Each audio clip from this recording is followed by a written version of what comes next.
बाबासाहेब आंबेडकरांचा आर्य समाज वडोदऱ्यामध्ये निवास इसवी सन 1913. श्री भीमरावजी आंबेडकरांनी सन 1907 मध्ये मॅट्रिक आणि 1912 मध्ये पर्शियन आणि इंग्रजी विषय घेऊन BA ची परीक्षा उत्तीर्ण केली. याच सुमारास पंडित आत्मारामजी सन 1908 ते 1917 पर्यंत वडोदरा संस्थानात दलितोद्धाराचे कार्य करीत होते. याच कालावधीमध्ये BA उत्तीर्ण झाल्यानंतर सन 1913 मध्ये श्री भीमराव आंबेडकर वडोदऱ्यात आले आणि तेथील दलित वस्तीमध्ये राहू लागले. या घटनेचे वर्णन करताना डॉक्टर आंबेडकरजींचे चरित्र लेखन श्री चांगदेव भवानराव खैरमोडींनी लिहिले आहे की भीमराव वडोदऱ्यात 23 जानेवारी 1913च्या सुमारास आले होते. तेथे प्रशासनाच्या वतीने त्यांच्या निवास आणि भोजनाची व्यवस्था करण्यात आली नव्हती, म्हणून ते सर्वप्रथम तेथील दलित वस्ती अर्थात महारवाड्यात 2-3 दिवस राहिले. ती जागा सर्व प्रकारे गैरसोयीची होती. तेथेच त्यांचा पंडित आत्मारामजींशी परिचय झाला. पंडितजी पंजाबी आर्य समाजी होते. ते वडोदरा संस्थानातील दलितांच्या शाळांचे इन्स्पेक्टर होते. त्यांनीच भीमरावांना आपल्यासोबत आर्य समाजाच्या कार्यालयात नेले. जोपर्यंत अन्यत्र काही व्यवस्था होत नाही तोपर्यंत भीमरावांनी तेथेच राहण्याचा निश्चय केला. ती जागा श्री भीमरावांना ज्या कार्यालयात काम करायचे होते तेथून 1.5 मैलावर होती. या वेळेस श्री आंबेडकर एका आठवड्याहून अधिक काळ आर्य समाज वडोदऱ्यात आर्य विद्वान पंडित आत्मारामजी अमृतसरी सोबत राहिले. भीमरावजींना वडोदरा नरेशांच्या सत्तेत लेफ्टनंट पदावर नियुक्त केले गेले होते, परंतु सन 1913च्या या प्रवासात श्री आंबेडकर कमाल 2 आठवडेच वडोदऱ्यामध्ये राहिले. एके दिवशी त्यांना मुंबईहून तार आली की वडील फार आजारी आहेत. जेव्हा ते मुंबईत पोहोचले तेव्हा वडील शेवटच्या घटकामोजीत होते. वयाच्या 6व्या वर्षी आईचे निधन झाले होते, तर आता 21 वर्षे 9 महिने वय असताना पिताजींची छत्रछाया उडून गेली. वडोदराच्या आर्यनरेशांकडून मिळाली श्री आंबेडकरांना छात्रवृत्ती इसवी सन 1913 ते 16. वडिलांच्या देहावसानानंतर शोकाकुल अवस्थेत श्री आंबेडकर जेव्हा मुंबईतच होते तेव्हा अकस्मात वडोदऱ्याचे आर्यनरेश सयाजीराव गायकवाडांचे मुंबईत आगमन झाले. वडोदरा संस्थानाकडून उच्च शिक्षणासाठी शिष्यवृत्ती देऊन 4 विद्यार्थ्यांना अमेरिकेस पाठविण्याचा त्यांचा विचार होता. मुंबईत जेव्हा आंबेडकर वडोदरा नरेशांना भेटले तेव्हा त्यांनी उक्त शिष्यवृत्तीच्या संमतीपत्रावर स्वाक्षरी केली. त्या पत्रानुसार अमेरिकेत शिक्षण पूर्ण केल्यानंतर वडोदरा संस्थानात किमान 10 वर्षांपर्यंत श्री आंबेडकरजींना अनिवार्य रूपाने नोकरी करावी लागणार होती. पंडित आत्माराम आणि श्री आंबेडकर यांची दुसरी भेट इसवी सन 1917. वडोदरा नरेशांनी त्यांना 15 जून 1913 ते 14 जून 1916 या कालावधीसाठी विदेशात जाऊन उच्च शिक्षण घेण्याच्या हेतूने शिष्यवृत्ती प्रदान केली होती. उक्त कालावधीच्या समाप्तीनंतर 1917 मध्ये श्री आंबेडकर जेव्हा पुन्हा वडोदरा संस्थानात नोकरीनिमित्त आले तेव्हा सर्वप्रथम पंडित आत्मारामजी अमृतसरी यांच्या निवासस्थानीच पोहोचले. पंडित आत्मारामजींच्या पहिल्या भेटीच्या वेळी श्री आंबेडकर BA परीक्षा उत्तीर्ण, सुमारे 22 वर्षांचे नवयुवक होते. 4 वर्षानंतर आता जेव्हा ते पंडित आत्मारामजींना भेटण्यासाठी आले तेव्हा प्राचीन भारताचा व्यापार या शोधप्रबंधानंतर MA ची उपाधी त्यांनी प्राप्त केलेली होती. लंडन तसेच वॉशिंग्टन अमेरिका मधील बंधनमुक्त, उदात्त, स्फूर्तिदायक, अधुनातन आताच्या हल्लीच्या जीवनाच्या अनुभवानेही ते समृद्ध झालेले होते. आता त्यांचे वय सुमारे 26 वर्षांचे होते. वडोदऱ्यास येण्यापूर्वी श्री आंबेडकरजींनी प्रशासनास आपल्या नोकरीसोबतच निवास भोजनादीची व्यवस्था करण्यासाठी लिहिले होते. प्रत्युत्तरी त्यांना त्वरित वडोदऱ्यास येऊन आपली सेवा सुरू करण्याचा आग्रह केला गेला होता. पण निवास भोजनादीच्या व्यवस्थेविषयी त्यात कसल्याही प्रकारचा उल्लेख नव्हता. म्हणून मागील आत्मीयतापूर्ण व्यवहार ध्यानात घेऊन डॉक्टर आंबेडकर जेव्हा वडोदऱ्यास आले तेव्हा सर्वात अगोदर पंडित आत्मारामजी अमृतसरीकडेच पोहोचले. त्यांनीही आपल्या परिचयाने डॉक्टर आंबेडकरजींच्या निवास भोजनादीची व्यवस्था एका पारशी सज्जनाकडे करविली. यावेळी पंडित आत्मारामजींचे सुपुत्र श्री आनंदप्रिय आग्र्यात BA करीत होते. त्यांच्या कुटुंबातील इतर सदस्यही वडोदऱ्यात नव्हते. एकटे पंडित आत्मारामजीच आर्य समाजात राहत होते. पंडित आत्माराम आणि डॉक्टर आंबेडकरांचा तिसरा संपर्क 1924. पंडित आत्माराम आणि डॉक्टर आंबेडकरांच्या संपर्काचा तिसरा उल्लेख दुसऱ्या संपर्काच्या 7 वर्षांनंतर सापडतो. दुसरी भेट सन 1917 मध्ये झाली होती आणि तिसरा संपर्क प्रत्यक्ष न होता परोक्ष पत्राद्वारे सन 1924 मध्ये स्थापित झाला होता. या संपर्काचे कारण डॉक्टर आंबेडकरजीद्वारे वडोदरा सरकारकडून अमेरिकी उच्च शिक्षणाच्या हेतूने घेतलेले कर्ज आणि त्यातून मुक्त होण्याची खटपट हे होते. संकीर्ण मानसिकतेने आंबेडकरजींची नोकरी सोडविली. वडोदरा प्रशासनाशी झालेल्या करारावर स्वाक्षरी करून श्री आंबेडकरजींनी उच्च शिक्षणाच्या हेतूने 20,000 रुपयांचे ऋण घेतले होते. वडोदरा प्रशासनात नोकरी करून या ऋणातून उरण होण्याचा ठराव झाला होता. निश्चयानुसार डॉक्टर आंबेडकर नोकरी करण्यासाठी वडोदऱ्यास आले होते. पण या काळात वडोदऱ्याचे कोणतेही भोजनालय ते दलित असल्यामुळे त्यांना भोजन देण्यास तयार नव्हते. ज्या पारशी सज्जनाकडे त्यांच्या निवास भोजनादीची व्यवस्था केली गेली होती तेथूनही त्यांना रूढीवाद्यांनी जबरदस्तीने हुसकावून लावले होते. त्या काळात शहरामध्ये प्लेगाची लागणही झाली होती. अशा स्थितीत शहरातील कोणतीही व्यक्ती त्यांना जागा देण्यास तयार नव्हती. विशेष अडचण म्हणजे भोजनाची कसलीही व्यवस्था होऊ शकत नव्हती. शेवटी तहान भुकेने व्याकुळ डॉक्टर आंबेडकरजी एका झाडाखाली बसून हमसून हमसून रडू लागले.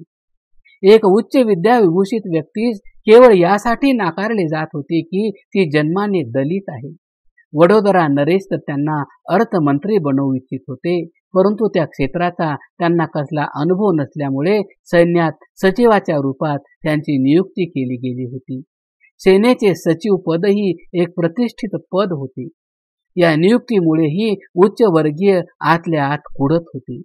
केवळ दलित असल्यामुळे विद्वान सर्वत्र पूज्यती ही उक्ती आंबवली जात होती. यांच्या अधीनस्थ कर्मचारीही जेव्हा त्यांना फायली देत तेव्हा त्या दुरून फेकून पोचविल्या जात. कार्यालयात ठेवलेले पाणीही ते पिऊ शकत नसत. परिणाम म्हणून अशा असह्य अपमानकारक स्थितीत वडोदरा प्रशासनाची नोकरी सोडून त्यांना मुंबईला परतण्यास विवश व्हावे लागले. छत्रपती शाहू महाराजांची आंबेडकरजींवर छत्रछाया. सन 1917 ते 1924 पर्यंतच्या कालावधीत श्री आंबेडकर विद्याध्ययनाव्यतिरिक्त विविध सार्वजनिक कार्यातही तल्लीन राहिले.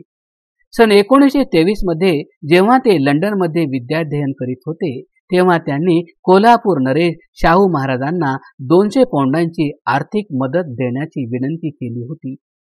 लंडनच्या त्या वास्तव्यात त्यांनी MSc, बॅरिस्टर, PhD आणि DSc या पदव्या प्राप्त केल्या.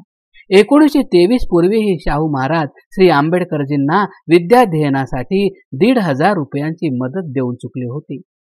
नागपूर 1917 व कोल्हापूर 21 मार्च 1920 मध्ये भरलेल्या दलित परिषदांचे अध्यक्षपदही राजर्षी शाहू महाराजांनी भूषविले होते.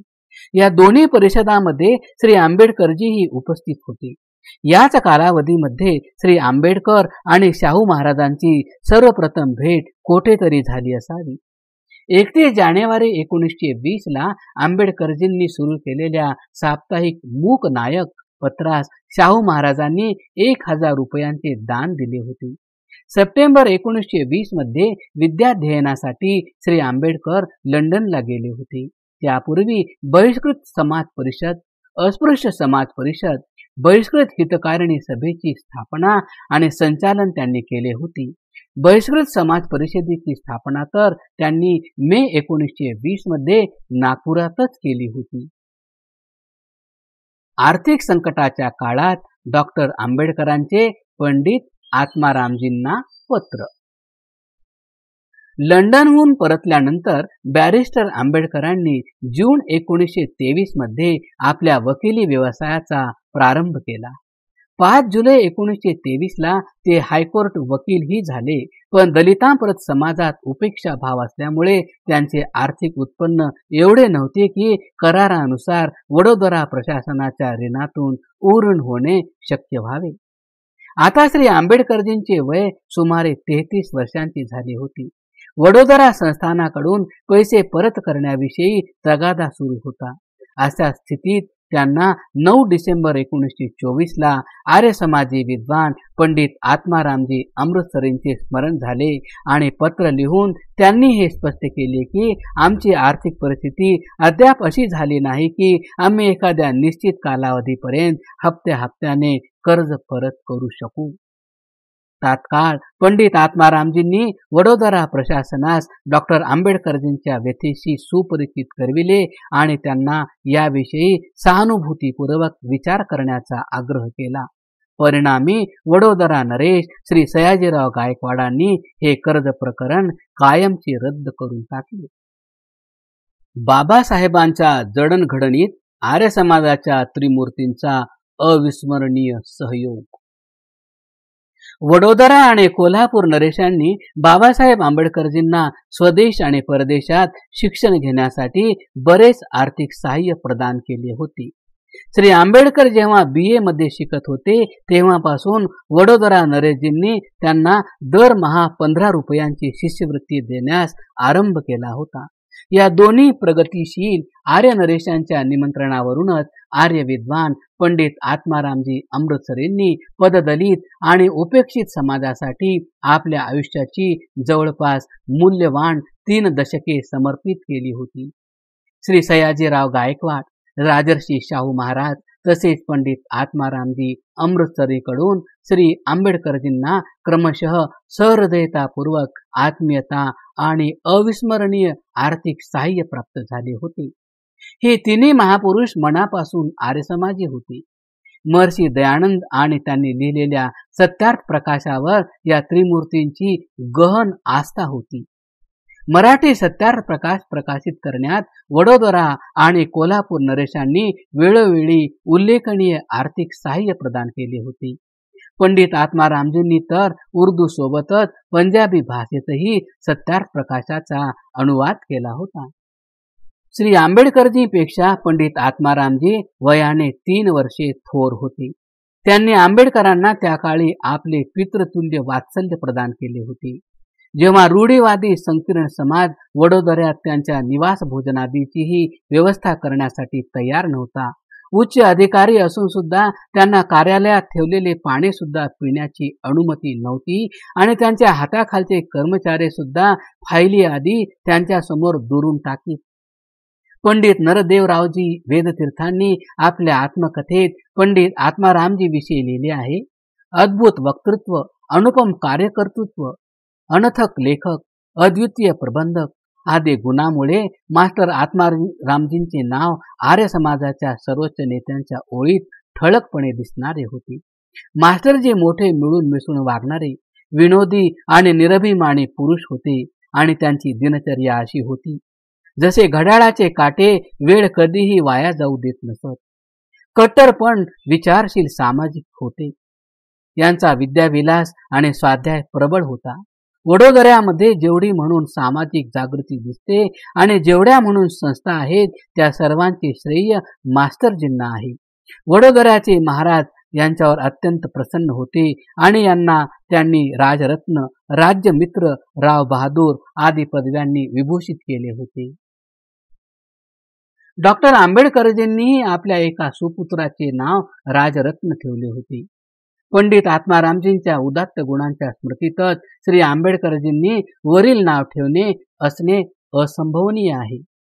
हे खात्रीने सांगितले जाऊ शकते की वडोदरा नरेश सयाजीराव गायकवाड, कोल्हापूर नरेश छत्रपती शाहूजी महाराज तसेच आर्य विद्वान पंडित आत्मारामजी अमृतसरी या त्रिमूर्तींचे आर्योचित उदार आचरण ध्यानात घेऊनच पंडित गंगाप्रसादजी उपाध्यायांनी सन 1954 मध्ये प्रकाशित जीवनचक्र नामक आत्मकथेत लिहिले होते की श्री आंबेडकरजींना प्रथम आश्रय तर आर्य समाजामध्येच मिळाला होता.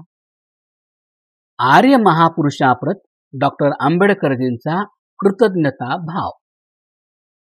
डॉक्टर आंबेडकरजींचाही आर्य महापुरुषाप्रत हार्दिक कृतज्ञता भाव होता. त्यांनी आपल्या PhDचा प्रकाशित शोधप्रबंध वडोदरा नरेश सयाजीराव गायकवाडांना समर्पित केला आहे. डॉक्टर आंबेडकरजींचे गुरु ज्योतिबा फुलेजींना महाराज सयाजीराव गायकवाडजींनीच सन 1886 मध्ये मुंबईत एका समारंभात महात्मा उपाधी प्रदान केली होती. 6 मे 1922 कोल्हापूर नरेश शाहू महाराजांचे निधन झाले. 10 मे 1922 श्री आंबेडकरांनी युवराज राजाराम महाराजांना लिहिलेल्या आपल्या पत्रात म्हटले होते, महाराजांच्या निधनाचे वृत्त वाचून मला अतिशय धक्का बसला. या दुःखद घटनेने मला दुहेरी दुःख झाले आहे. जेथे मी आपला एक असाधारण मित्र गमावून बसलो आहे, तेथे दलित समाज आपल्या एका सर्वात महान हितचिंतकापासून वंचित झाला आहे. मी स्वतः जेव्हा या शोकात आकुळ व्याकुळ आहे, अशा वेळी मी तुमच्या आणि महाराणींच्या दुःखात अंतःकरणपूर्वक सहानुभूती व्यक्त करण्याची त्वरा करीत आहे. स्वामी श्रद्धानंदाविषयी डॉक्टर आंबेडकरजी लिहितात, स्वामीजी अति जागरूक तसेच प्रबुद्ध आर्य समाजी होते आणि सच्च्या अंतःकरणाने अस्पृश्यता मिटवू इच्छित होते.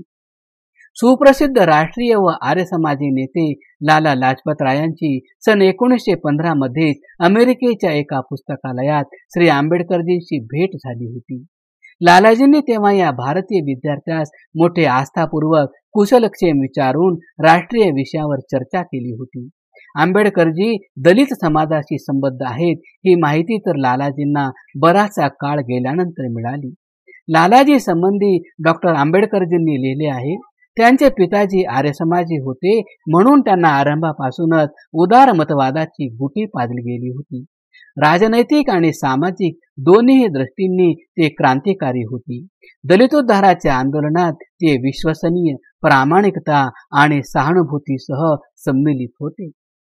डॉक्टर आंबेडकरजींनी श्री संतराम आणि भाई परमानंदजींच्या जातपात तोडक मंडळातून प्रेरणा घेऊनच समाज समता संघाची स्थापना केली होती. या संघाचे ते स्वतः अध्यक्ष होते.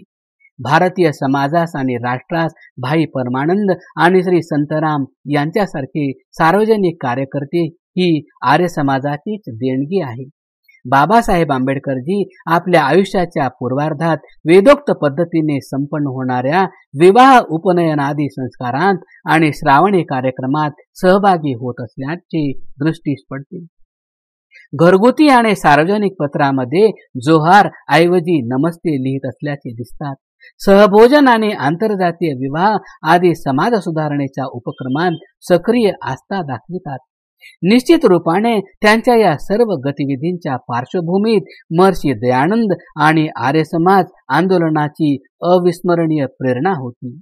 याचे श्रेय वडोदऱ्याच्या निर्धन दलित वस्तीतून श्री आंबेडकरजींना सर्वप्रथम आर्य समाजाच्या मोकळ्या हवेत आणणाऱ्या पंडित आत्मारामजींना विशेष रूपाने आहे. कालांतराने डॉक्टर बाबासाहेब आंबेडकरजी मुंबईच्या ना. म. जोशी मार्गावर असलेल्या क्रमांक 98च्या आर्य समाज लोअर परळच्या समारंभातही प्रमुख पाहुण्यांच्या रूपात आले होते. हे निश्चित रूपाने म्हटले जाऊ शकते की वडोदरा नरेश श्री सयाजीराव गायकवाड, कोल्हापूर नरेश श्री राजर्षी शाहू महाराज आणि आर्य विद्वान पंडित आत्मारामजी अमृतसरी यांच्या संयुक्त समन्वित आर्योचित आचरणाच्या माध्यमातून सर्वप्रथम बाबासाहेब आंबेडकरजींना आर्य समाजरूपी मातेची कूस मिळाली. महर्षी दयानंदाद्वारे स्थापित आर्य समाजाचे वात्सल्य मिळाले. देव दयानंद आणि आर्य समाजाच्या जीवनदृष्टीचा उल्लेखनीय प्रभाव डॉक्टर आंबेडकरजींच्या पूर्वार्धावर स्पष्ट रूपाने दिसतो. उत्तरार्धात तर त्यांनी नास्तिको वेदनिंदकः चे रूप धारण केले होते. याचे कारण डॉक्टर आंबेडकरजींची प्राच्य वैदिक दृष्टीची अनभिज्ञता आणि पाश्चात्य युरोपीय दृष्टीने प्रभावित असणे हे असण्याचे संभवते.